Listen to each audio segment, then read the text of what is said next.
सलाम इंडिया, सलाम दोस्तों। मैं हूं अज़ान अंसारी और मैं इस वक्त मौजूद हूं गाज़ीपुर बॉर्डर पर।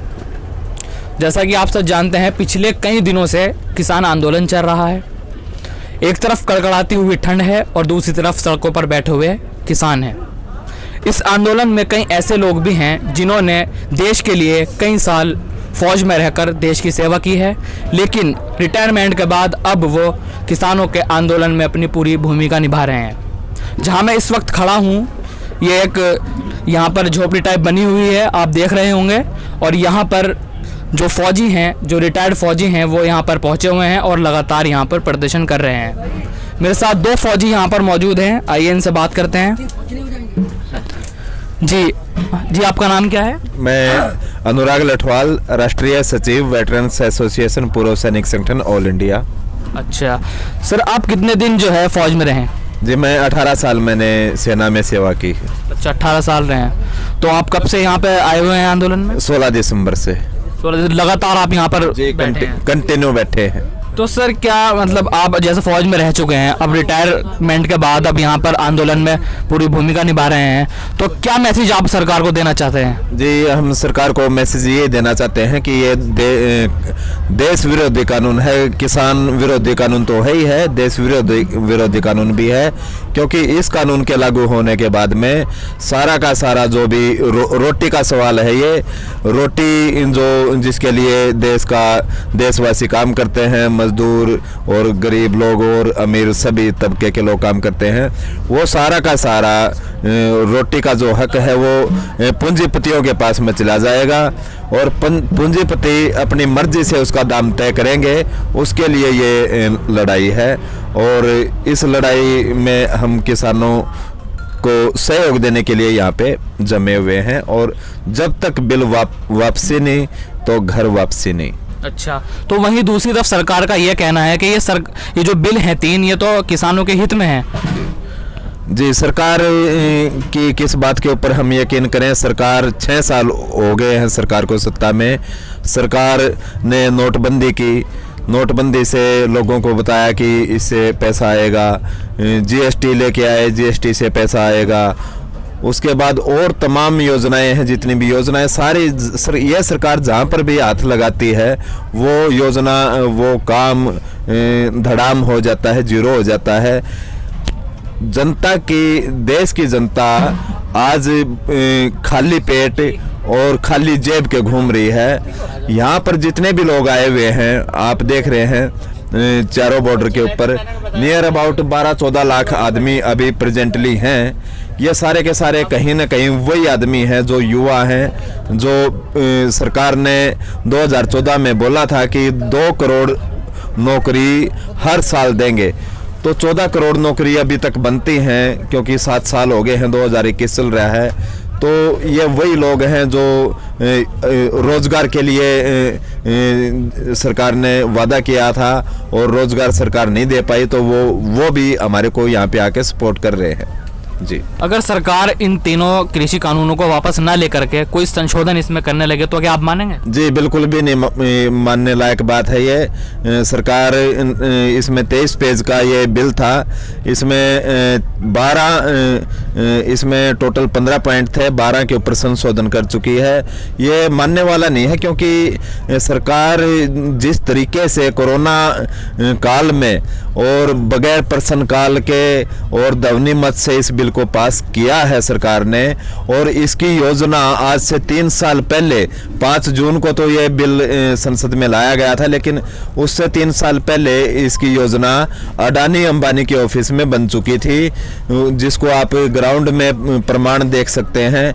1000 साइलो जो अनाज भंडारण है, पानीपत में 100 एकड़, उसके बाद पंजाब में, उसके बाद फिर आप रांची में देखिए।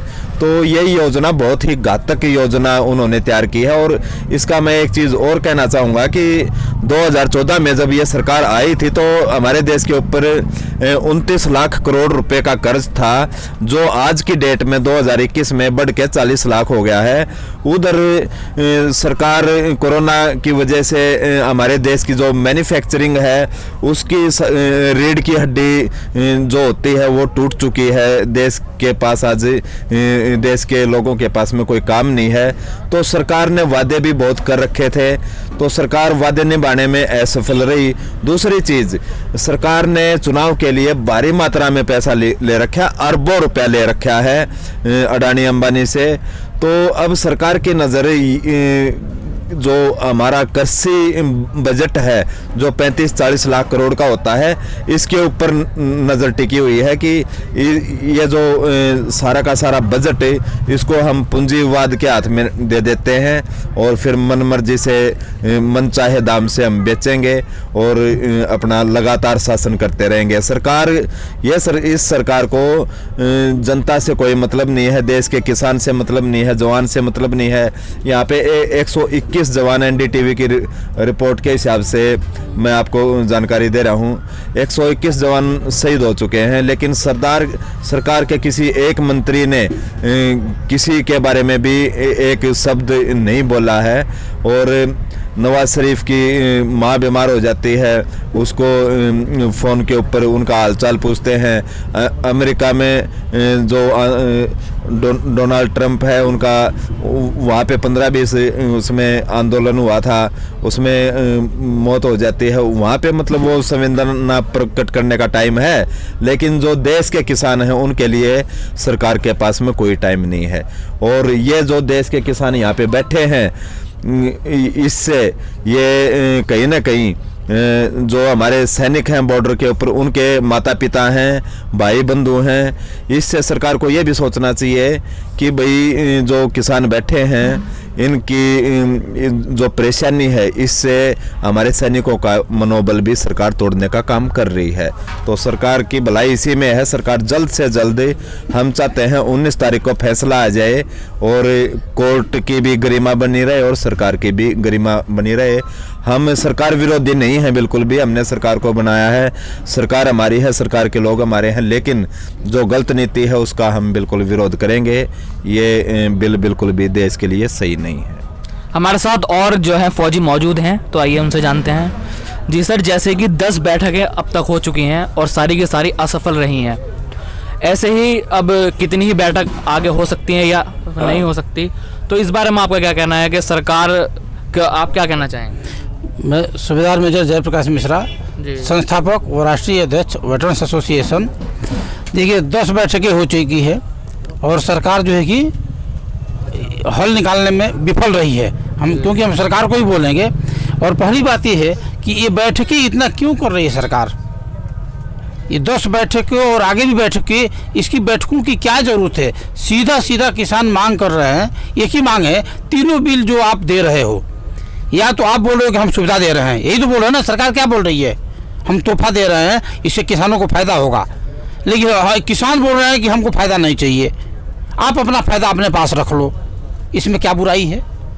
आप अपना फ़ायदा अपने पास रख लो, क्योंकि आपके बातों पर कोई विश्वास नहीं रह गया है। आप कहाँ फ़ायदा दिखाया है और क्या क्या आपने किया है वो सारा देश जानता है।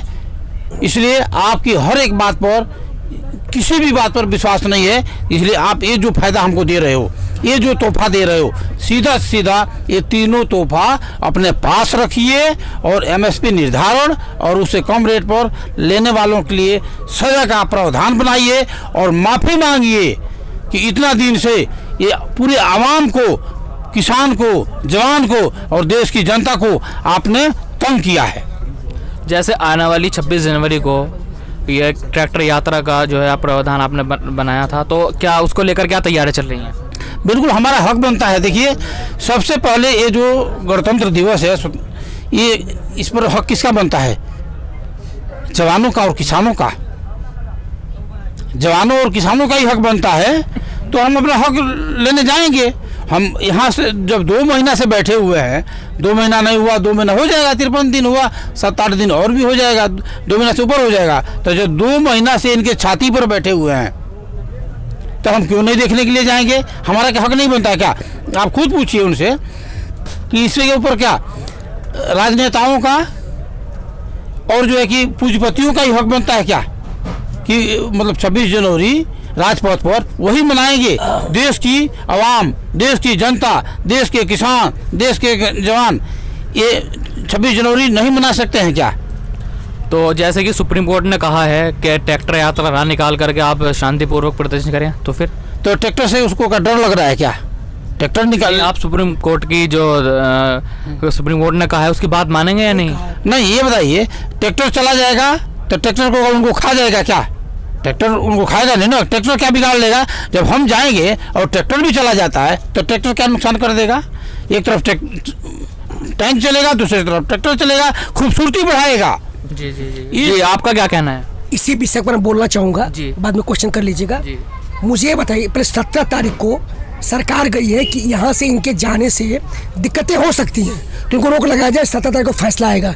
हम भी देखना चाहेंगे कौन सा वो कानून है जिसके तहत आम जनता को रोका जा रहा है, पहली बात। दूसरी आप बताइए, जो व्यक्ति जैसे जाता है उसका साधन होता है। एक किसान का ट्रैक्टर है ना, आजीविका किसान ट्रैक्टर, अगर ट्रैक्टर से जाता है तो क्या दिक्कत है? क्या ट्रैक्टर भी देशद्रोही है? मुझे बताइए। एक भारत एक कृषि प्रधान देश है, 70% जनता किसानी करती है। उसका मूल रूप से उसका ट्रैक्टर, पशु, बकरी, भेड़, गाय सब वगैरह है उसके, तो लेके अगर जाता है इस दशा में, अगर भारत विश्व गुरु बनने का प्रयास कर दिखाए पूरी दुनिया को, तो एक खूबसूरत अद्भुत परेड का नज़ारा होगा। हम दुनिया को दिखाएंगे और हमारा वर्ल्ड गिनीज बुक में हमारा नाम दर्ज होगा। तो दिक्कत क्या आती है भाई?